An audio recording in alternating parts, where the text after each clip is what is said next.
కీర్తనల గ్రంథము 115వ కీర్తన 14-15 వచనాలు.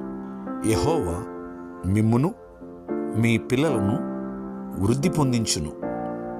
భూమి ఆకాశములను సృజించిన యెహోవా చేత మీరు ఆశీర్వదించబడిన వారు.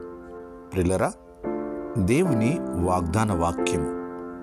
మన దేవుడు మనలను వృద్ధి పొందించే దేవుడై ఉన్నాడు. అపవాది ఎన్ని ఆటంకములు కలగచేయాలని ప్రయత్నించినా ఆ వృద్ధిని ఆపజాలదు. దేవుని వలన ఆశీర్వదించబడిన వారిని శపించడము ఎవరి తరము కాదు. ప్రార్థన.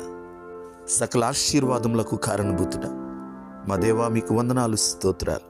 మీ వాగ్దాన వాక్యమును బట్టి వందనాలు. నిశ్చయముగా ప్రభు, మీరు మమ్ములను మా పిల్లలను వృద్ధి పొందించే దేవుడుగా ఉన్నందుకు వందనాలు, స్తోత్రాలు.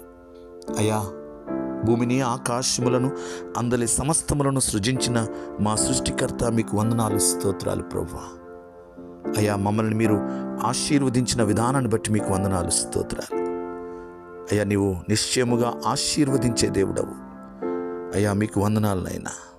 మీ కృప కొరకే వందనాలు, మీ దయ కొరకే వందనాలు, స్తోత్రాలు ప్రభు. వాగ్దాన వాక్యం విని ప్రార్థనలో ఏకీభవించిన ప్రతి ఒక్కరిని మీరు దీవించండి. వారి ప్రతి అవసరతను తీర్చండి. ఈ దినమంతా మీ సన్నిధితోడుగా ఉంచండి ప్రభువా. నీవు వృద్ధిపరచండి, వారిని ఆశీర్వదించండి. మీరే మహిమ పొందండి. యేసయ్య నామములో ప్రార్థించి స్తుతించి అడిగి వేడుకుంటున్నాం తండ్రి. ఆమేన్.